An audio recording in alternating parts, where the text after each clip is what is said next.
मुदाकरात्तमोदकं सदा मुक्तिसाधकं कलाधरावतंसकं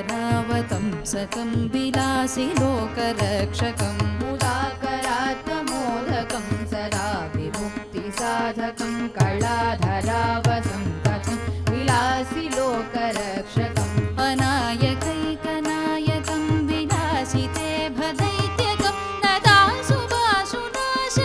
नमामि तं विनायकम् अनायकैकनायकं विलासिते भदैत्यकं नदाशुभाशुनाशकं नमामि तं विनायकम् अनायकैकनायकं विनाशिते भदैत्यकं